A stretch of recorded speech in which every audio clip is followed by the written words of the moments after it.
Lewis, coming to you from the beautiful metaverse, and more particularly, beautiful Danville, Illinois, homeland of the Correllian tradition. And this is Midday with Rev Don, and as you know, if you follow Midday with Rev Don, you can type your questions or comments directly on whatever platform you might be watching on. They'll show up here in my chat room, and we can talk directly. And I want to say hello to everyone who's watching. Hope you're having a lovely day. Today we're going to continue our discussion of Correllianism over the last 30 years. Today we're going to be talking about the turn of the century. And that's going to include the beginning of a talk about witch school, but also the end of the talk of Correllianism in the 90s and how we went from one to the other. And there are a lot of things to say about that. I'm certain I won't get to all of them. But we're going to talk about a number of them. So as we come to the end of Correllianism in Chicago in the 90s, one of the big things we were doing was public ritual. We talked about that yesterday with Sir Ed, with Ed the Pagan. And we used a number of different outreaches to do it, including the Temple of the Lake, Holy City Temple, a variety of different outreaches, but we would do regular public ritual frequently at Foster Avenue Beach in Chicago, also at other places. We did a number at Cricket Hill over the years. Hello to Ravenwolf in the chat room. Good to see you, Ravenwolf. And one of the things that these did was it gave us a direct public outreach to anyone who wanted to come. The rituals were publicly advertised. They were open to anyone. Occasionally we had some problems with that, not very often. And when we did, it was just people who didn't really know how best to behave or who, but we never had anyone be really problematic. And sometimes we did these on very crowded beaches. One of the things that often happened is we would start our meeting. Sometimes before the actual ritual, we'd see the local police car, which would come through the park, slow down and watch us. And we would send someone over to talk to them. And more than once, they said, "Oh, yes, we're enjoying watching what you're doing. We'd like to know more." They were polite, they were friendly, they were interested. One of the reasons is we were not afraid of them. We would explain what we were doing. We would explain who we were, and they found it interesting. They found it fascinating, and so did most of the people on the beach. And hello to Lynn in the chat room. Good to see you, Lynn. This was a very important lesson, as was our experiences with the medium, or with the media as well. Hello to Tom in the chat room. And Tom says, TGIF. Well, yes, indeed it is. But in working with the media, we found the media also to be very friendly, to be very interested, as long as you gave them what they wanted, which was a story. In dealing with the media, our experience was generally, if you give them the story they can use, they'll be quite happy to take it. If they have to create a story, they will do that.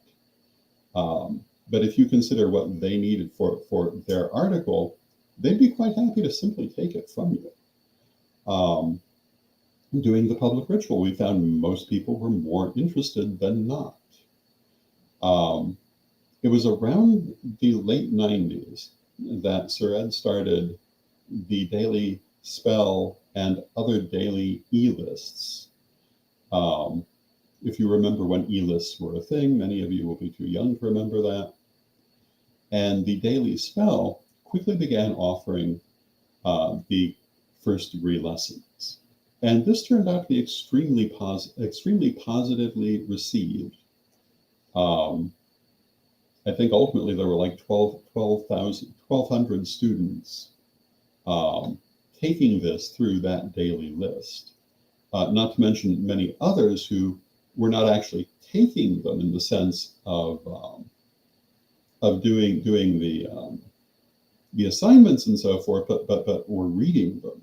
And so it was really quite a thing. And also quickly became more than we could handle. Around this time, Edward had the idea of doing a school. And he talked about that, I believe, yesterday. Hello to Mary in the chat room. Good to see you, Mary. That the original reaction to the idea of an online school was basically ridicule. People thought that it was something that not only shouldn't be done, but couldn't be done. But that did not stop him. It did not stop us. And it was in 2001 that the school got started. He found Lisa Tuitt to act as the chief programmer. Lisa had very good experience in programming. She created what at the time was a state-of-the-art site. And the very first day, there were, 1,200 students to just begin with. And that was, I don't think even the end of the day, but it was on that very first day. And it grew very quickly. One of the things this quickly led to was the need to create the mentor system, which was a how did we describe that? It was a peer, a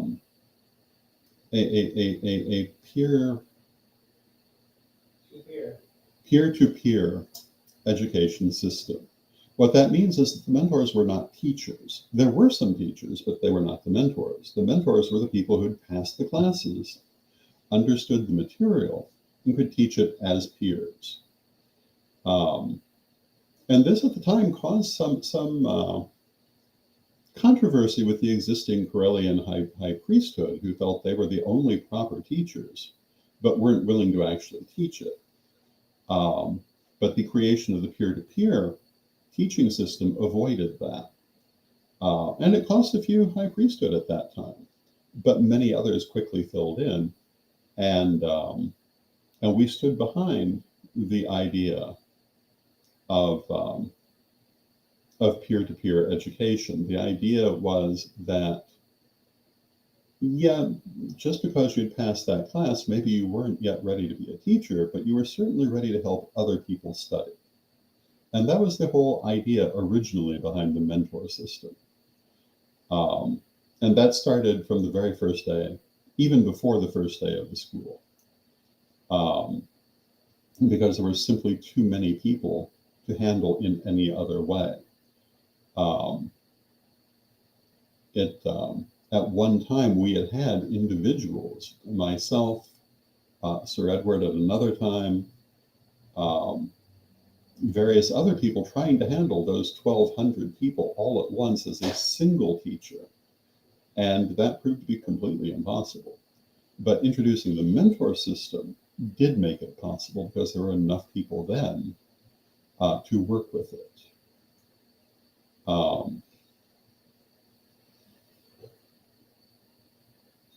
The idea behind Witch School was the idea that you could learn anything, anywhere, anytime. And internet made this possible. Prior to that, if you were learning directly from a person, you had to be there when that person was available. Using the internet system, you could study at your own pace. And we were very big from the start on the idea that you used your own pace.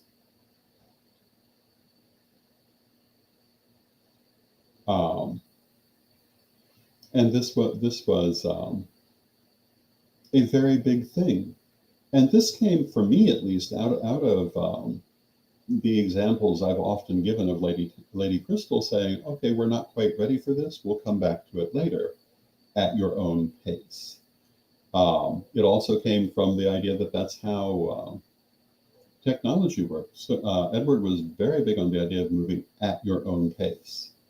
And the internet allowed that. And in fact, I personally think that education in general works better at your own pace, and not necessarily at a predetermined pace that some students can't match. When we work with metaphysics, some of the teachings that we're working with are very deep. Not everyone's going to be able to match them on a one lesson, 1 month schedule. They may need to take longer, and there's nothing wrong with that. One of the things I've often had people say is they have trouble learning the idea of visualization. Um, and sometimes it's just a matter of understanding what it really is. Um, but we've found that for some people, that takes much longer than the lessons actually permit. But because of the way we're put together, they can do it and still catch up. Whereas if you were offering them in real time, they would need to be able to move faster.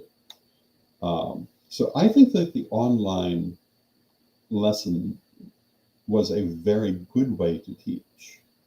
I think that it made it far more accessible to people, far more something that more people were able to deal with than otherwise. And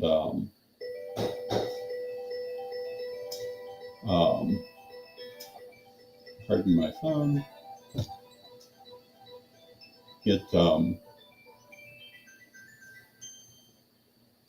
was really all about accessibility. The whole idea of Witch School was about accessibility and making things available to people to whom they were not previously available. Some of the things that Witch School made accessible were geographical in character. A lot of people lived in places there were no teachers available. Or if there were, they could not find them. I even saw some people say they couldn't find teachers in Chicago. At a point in time that Chicago was a very wide open community. But there were also people in places like South Dakota where there really were no teachers in their area, or who lived far in the country where there was nobody available. There were people who were disabled who could not make it to teachers who might be available, but they could use that online system.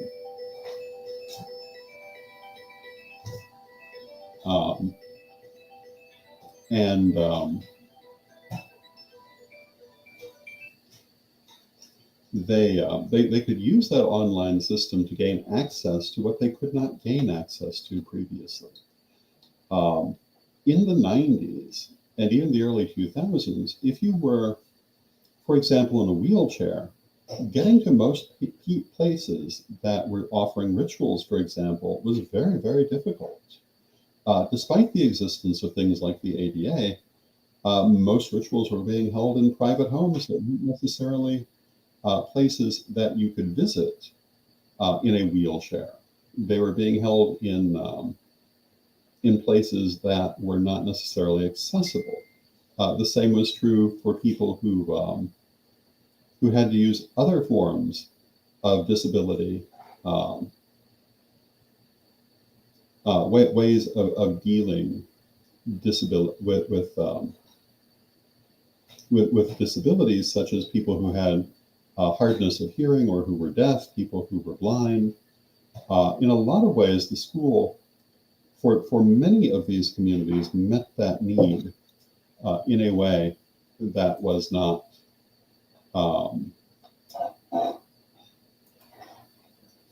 otherwise possible. And hello to Deb in the chat room. Hello to Wayne in the chat room. It's good to see you. I've always been very proud that we were able to work with such a diverse community. That we were able to work with people who were dealing with disabilities, that we were able to work with people from all these different backgrounds. And one of the things that Witch School was originally was a community. People found their online community there. It used a lot of things like Yahoo groups, if you remember what those were, and other things to help people to be able to communicate with one another. This was just when people were learning to use the internet in that way. And Witch School did provide a very good way to do that. Now, along with that came all of the political issues that you have when dealing with large numbers of people. And we were often dealing with those political issues at the time. People would have disagreements. They would decide to fight over various things. There would be various different things that would happen within those communities. And we learned different ways to deal with that.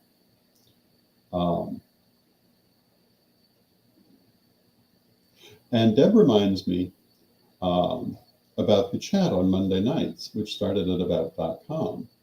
And it was at this time, starting in 1998, I believe, that I started my Monday night chat, which still goes on to this day. Started it in about.com. And it's gone through so many different formats over the years. It's currently on my Patreon, which you can find at revdonlewis.com. It was on Witch School for many years. It was on about.com at one time. It's been through many formats. It's been through, it's been on Chatsy at one point, I guess. It is, I think, the longest running pagan chat room.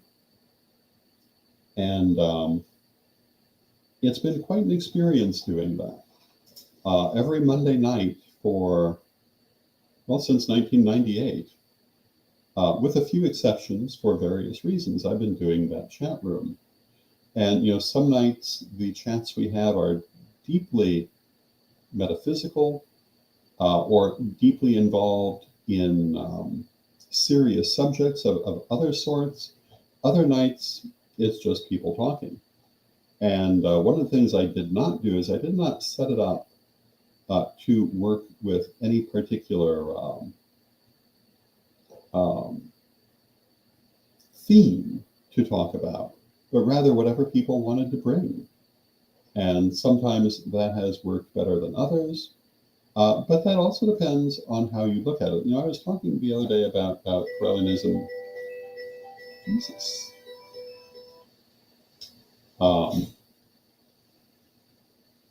In the 1980s, when I was working at and in the psychic fairs, and that one of the things I was taught is that the people who come to get a reading on a particular day are there because they've been sent for that particular day. They may not seem like they're getting, like they may not seem like they're really getting everything they might want with it, but the idea was that they really were in one way or another. With the chat room, when we simply have an ordinary conversation, that may not be what some people would expect from that chat room, but I think it's just as important. And Deb says, this solidified my love and place in the Correllian family. And I think that's a lot of what the chat room does. It, when people have just ordinary conversations, as opposed to these deep metaphysical conversations, that's also important because, you know, in the end, they're people. We're all people. And sharing our daily lives also matters. I think one of the things that some parts of our community miss is by focusing only on the deeply spiritual matters, that they do tend to forget to connect to one another as people. When we connect as people, this is very important, just as much as when we can commit to these deep spiritual conversations. And it helps us to better understand those deep spiritual conversations. And Mary says, I always look forward to Monday night chat. Hello to Brian in the chat room. It's good to see you, Brian.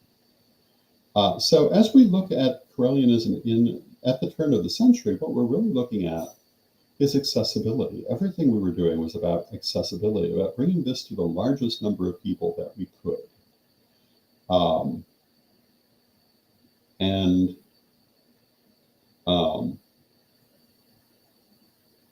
And we've talked about a lot of things in these last few days, and we probably will continue this chat going into next week.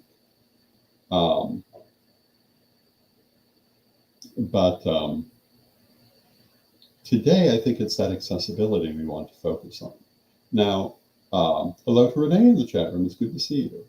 And Rain says, it also made you a lot more approachable as chancellor. Having that opportunity to have a chit chat made the leadership more accessible. Thank you, Rain. I always tried to be accessible. One of the things I've often gotten comments on is when we had our headquarters here in Central Illinois, it was not uncommon if you called that I might be the person answering the phone, and that was a shock to some people. If not me, it might be Edward answering the phone, which would be a shock to some people. I don't know what they. Well, I do know what they expected. That they thought that would be something we would not be doing, but that's not how we thought of it at all. I love the Monday night chat, just like I love this program, because I get to talk to people directly.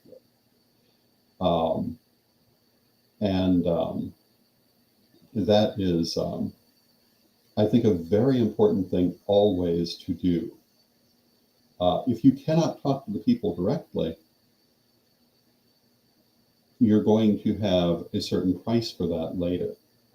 Now, Brian says, I think the idea of accessibility is something to be aware of when our new leaders are splitting our time with mundane and clergy responsibility. Yes, always. Accessibility is always something to be aware of.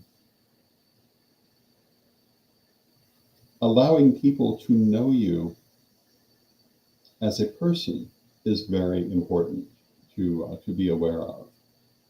When I retired as first priest and Lord Phoenix came in, my primary advice to him was to be accessible to people, to not never make the mistake of using all the big titles. Be Reverend Phoenix or whatever you are going to be.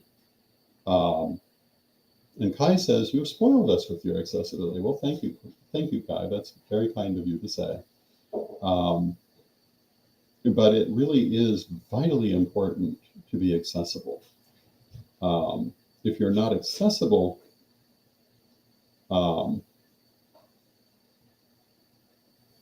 you're going to be a lot easier for people to make assumptions about, a lot easier to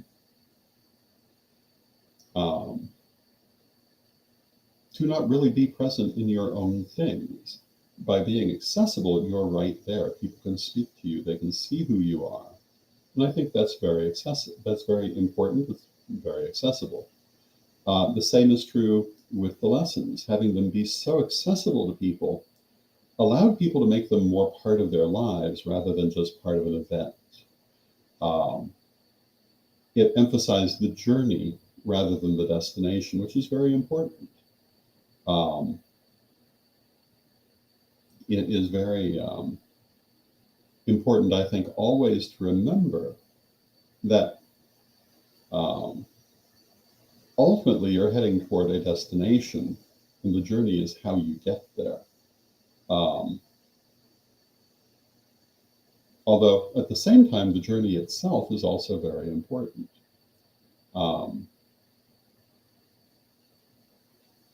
And so you don't want to undersell one or the other.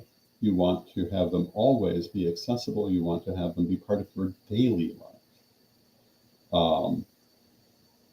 If anything, I've maybe been a little too strong on that and focused a little bit too much on today rather than tomorrow. Now, Magical Mermaid says, you weren't running a call room center with unbelievable donation goals. No, we never had that. We always believed in the idea of a little bit of money from a lot of people.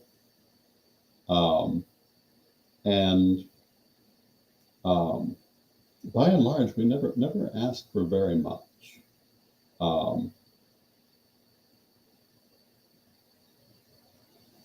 And Ravenwolf says, I remember when we had casual Fridays followed by the accessible Chancellor's Chat Mondays. People love that model, it seems. And Mary says, it's much easier to integrate Correllianism into my life than other traditions I've studied. And, I think that's a very important statement, and it's partly because of this idea of accessibility, both in terms of how people are accessible to talk to how the lessons are written in an accessible manner, but also what's in them. We've talked, and so some of this comes from Lady Bitterwind, the idea that things have to be workable to be worth including. Edward has always been very big on the idea that it must be relevant to be worth bothering with. And this, in the end, is a very relevant thing. If something isn't helping you, what's the point? If something is not useful, what's the point? Now, sometimes being useful can just be, well, that's the tradition. But it depends on what it is and how much is being given to it. We tried to make things relevant to people's daily lives. And I hope that people take that away from our lessons, that they take that that idea of accessibility, that idea of making this part of their life, and that is the thing that they get from it. Now, Brian says, as someone who works with routines and schedules, my personal practice is deeply built into my day in a way that works for me. And that's exactly the thing, Brian. It's the way that works for you. Everybody is different. Everybody has different skills. To give you the obvious metaphysical ones, some people can visualize very strongly. Others cannot see a visual image for anything, but they can feel the energy, which is just as good. And some people are working to do either, and they have to take a little more time. But all of these are places that people might be, and we have to meet them there and to help them get to where they can best use these abilities. And in my mind, that's what accessibility really is all about, in part. It's meeting people where they are and helping them to move forward. And in a lot of ways, that's what the idea of Witch School was about. Now, for Correllianism, the Great Expansion really began with Witch School. It began a little bit in the late 90s. An argument could be made that the idea began back in 79, but it really took all this time to start to practice. And I have to say, it's a matter of fits and starts. And I guess, that's part of life.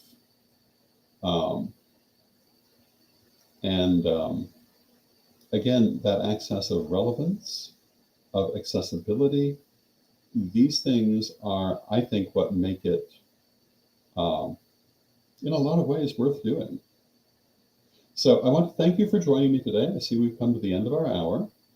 If anyone is interested in a reading, you can set one up with me either by email at donlewishp@aol.com or by instant messaging me on Facebook or Instagram. And if you're interested in supporting me otherwise, you can do so through my Patreon at revdonlewis.com. And I want to thank you for watching. I love to spend this time with you. I love to get to talk to you. I love all of you. And let us close with our prayer as we normally do. Divine Mother Goddess, Divine Father God, beloved ancestors, we thank you for all that you do in our lives, and we ask you to help us to remain relevant in our own lives. Help us to see the ways that we can build a better world, that we can help other people, and help us not to lose sight of these things. Help us not to give in to satisfaction, but rather to remain focused on building a better world. Help us to want to be of help to other people and to enjoy when we see the world become a better place. Divine Mother Goddess, Divine Father God, beloved ancestors, we know you are always with us, but from respect, we thank you for your presence now and always in our lives. May you be blessed now and always.